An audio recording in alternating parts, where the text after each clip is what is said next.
Blogging एक ऐसा क्षेत्र है जहां से आप लाखों रुपए कमा सकते हैं, लेकिन यह बहुत समय लेने वाला काम है। ब्लॉगिंग करने से पहले आपको उसके बारे में पूरी जानकारी लेनी होगी, उसके बाद ही आप ब्लॉगिंग कर पाएंगे।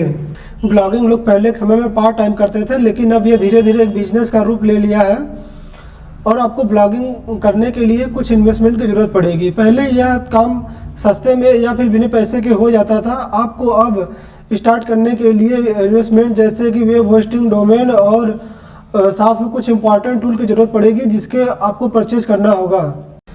इस फील्ड में आप इस मानसिकता से काम नहीं कर सकते हैं कि यदि आज मैंने वेबसाइट बनाया और कल वह रैंक कर गया और परसों आपने लाखों रुपए कमाने लगे। ब्लॉगिंग करने के लिए आपको बहुत पेशेंस की ज़रूरत होती है और एक रियल में इनसे इनपुट लेने के लिए या इससे रिजल्ट या फिर रेवेन्यू लेने के लिए आपको 8 से 9 महीने या साल भर तक का इंतज़ार करना पड़ सकता है। तो उसके बाद ही आप कुछ अर्न कर पाएंगे।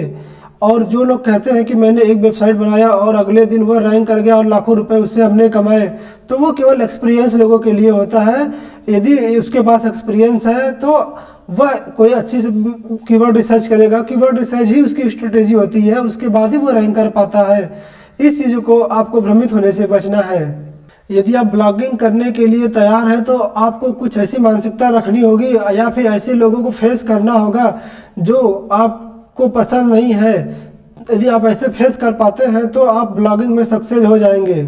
ब्लॉगिंग एक ऐसी जर्नी है जिसमें कि आपको तुरंत रिजल्ट नहीं मिलता है, लेकिन इसमें मेहनत करने के एक समय के बाद आपको अच्छे रिटर्न मिलते हैं और आप धीरे धीरे अपनी सफलता की ओर अग्रसर हो जाते हैं।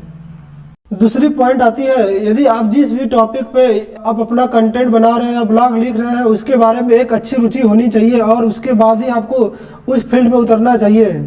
यदि आप ब्लॉगिंग करने के लिए फील्ड में आए हैं तो आपको ये मान के चलना होगा कि आपको डेली सीखना होगा। बिना सीखे कुछ भी नहीं कर पाएंगे, क्योंकि ब्लॉगिंग के फील्ड में हर समय बदलाव होते रहते हैं। जैसे एसईओ और सर्च इंजन, इस तरीके से कुछ न कुछ बदलते रहते हैं और आपको सीखने की जरूरत भी पड़ती है।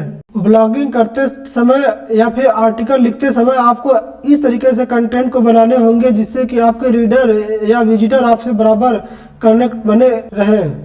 ब्लॉगिंग के दौरान आपको बहुत सारे निगेटिव लोगों से कमेंट पढ़ने को मिलेगा या फिर अन्य बातें आपको देखने को मिलेगी। इसको आपको फेस करने के लिए तैयार रहना होगा।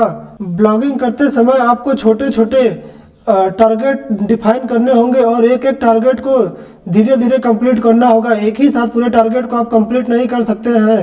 अब बात आती है कि ब्लॉगिंग कितने प्रकार की होती है। वैसे तो ब्लॉगिंग के टाइप का कोई फिक्स कैटेगरी नहीं है, लेकिन लोग इसे अपनी ज़रूरत और एक्सपीरियंस के हिसाब से डिफाइन करते रहते हैं।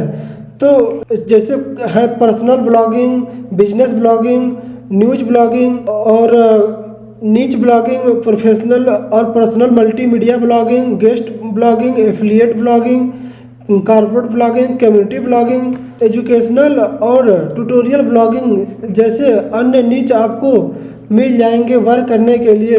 और अच्छे नीच की पहचान की जाए तो जिससे अधिक सीपीसी या रिवेन्यू मिलता है उसे लोग अच्छा नीच बताते हैं।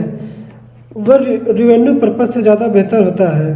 पर्सनल ब्लॉगिंग की बात की जाए तो इसमें आप अपने से जुड़ी निजी जानकारी जैसे एक्सपीरियंस और यात्रा के बारे में या फिर क्या कर रहे हैं डेली रूटीन के बारे में जानकारी दे सकते हैं। और यह जानकारी वीडियो और कंटेंट दोनों के माध्यम से हो सकता है। इस प्रकार आप पर्सनल ब्लॉगिंग कर सकते हैं। दूसरी बिजनेस ब्लॉगिंग की बात आती है तो इस प्रकार के ब्लॉगिंग में लोग अपने बिजनेस व्यवसाय से संबंधित जुड़ी जानकारियों को शेयर करते हैं और उससे रिलेटेड वीडियो को बनाते हैं, कंटेंट को लिखते हैं और इससे ब्रांड की वैल्यू और पहचान दोनों बढ़ती है और लोगों और यूजर या लोगों के बीच में एक अच्छा इंटरेक्शन बना रहता है। तीसरी बात आती है न्यूज़ ब्लॉगिंग की। न्यूज़ ब्लॉगिंग में आप डेली रूटीन, ताज़ा खबरें जैसे जानकारी को शेयर करते हैं। ऐसे टाइप से कंटेंट को आप बनाते हैं या वीडियो को बना के उसको पब्लिश करते हैं। पब्लिश करने के बाद वो अपने रीडर तक पहुंच जाता है, उसे न्यूज़ ब्लॉगिंग कहते हैं। नीच ब्लॉगिंग की बात की जाए तो नीच ब्लॉगिंग किसी एक कीवर्ड या पॉइंट को टारगेट करके किया जाता है। उसी से रिलेटेड सारे टॉपिक को या वीडियो को कवर किया जाता है। अब बात आती है मल्टीमीडिया ब्लॉगिंग की। तो मल्टीमीडिया ब्लॉगिंग में आप ऑडियो, वीडियो या इमेज को अपने वेबसाइट या यूट्यूब के जरिए शेयर करते हैं, इसे मल्टीमीडिया ब्लॉगिंग कहते हैं। एफिलिएट ब्लॉगिंग का मेन पर्पज होता है अधिक से अधिक रेवेन्यू करना। ऐसे में आप किसी प्रोडक्ट का रिव्यू लिखते हैं या वीडियो बनाते हैं, उसके बाद उस प्रोडक्ट का लिंक देते हैं। यदि वो लिंक के थ्रू अगर आपका कुछ प्रोडक्ट बिकता है, तो आपके दिए गए लिंक से कुछ प्रोडक्ट बिकता है, तो आपको उससे एक रेवेन्यू प्राप्त होता है। एजुकेशनल ब्लॉगिंग की बात की जाए तो इसमें आप एजुकेशन से जुड़े सभी जानकारी को अपने वेबसाइट या वीडियो के माध्यम से उपलब्ध करा सकते हैं। एक अच्छा कम्युनिटी या स्टूडेंट को टारगेट करके आप ऐसे टॉपिक पे कंटेंट बना सकते हैं। अब आखिरी में बात आती है कि इंफॉर्मेशनल ब्लॉगिंग में वैसे तो सब कुछ आ जाएगा, लेकिन इसमें कुछ नीच को हम लोग टारगेट करके चलते हैं, जैसे हेल्थ और कुछ ऐसी जानकारी जो कि लोगों तक उपलब्ध करनी चाहिए उनके जागरूकता के लिए। तो ऐसे कंटेंट को हम लोग इंफॉर्मेशनल ब्लॉगिंग बोलते हैं। और ऐसे नीच पे आप टारगेट करके अपना ब्लॉग या वीडियो तैयार कर सकते हैं। ब्लॉगिंग में नीच क्या होता है, अधिकतर लोग इस पे कंफ्यूज रहते हैं, या फिर अब लोगों को धीरे धीरे पता तो चल गया है लेकिन फिर भी वर्क नहीं कर पाते हैं। नीच एक ऐसा टॉपिक या कीवर्ड होता है जिसके इर्द गिर्द केवल उसी के बारे में बात की जाती है और उसके अलावा किसी भी दूसरे टॉपिक या कंटेंट को इंक्लूड नहीं किया जाता है। ऐसे कंटेंट को हम लोग नीच ब्लॉगिंग बोलते हैं। यदि फॉर एग्जांपल यदि हम फिटनेस की बात कर रहे हैं तो उसमें टोटली हम फिटनेस से रिलेटेड सारे कंटेंट को उपलब्ध कराएंगे। अदरवाइज उसमें किसी भी प्रकार से हम एजुकेशनल या फिर प्रोफेशनल कंटेंट को इंक्लूड नहीं करेंगे। निच ब्लॉगिंग करने से हमें कई लाभ भी होते हैं, जैसे उस फील्ड के हम एक्सपर्टाइज कहे जाते हैं और साथ ही साथ हमें कंपटीशन कम मिलते हैं और विजिटर ज़्यादा टारगेट हो जाते हैं और डेली रीडर हमसे जुड़े रहते हैं। दोस्तों अब बात आती है कि एक प्रॉफिटेबल नीच या एक परफेक्ट नीच कैसे फाइंड करें। तो यह एक सर्च का टॉपिक है और बिना सर्च किए आप किसी भी टॉपिक को परफेक्ट नहीं कह सकते हैं।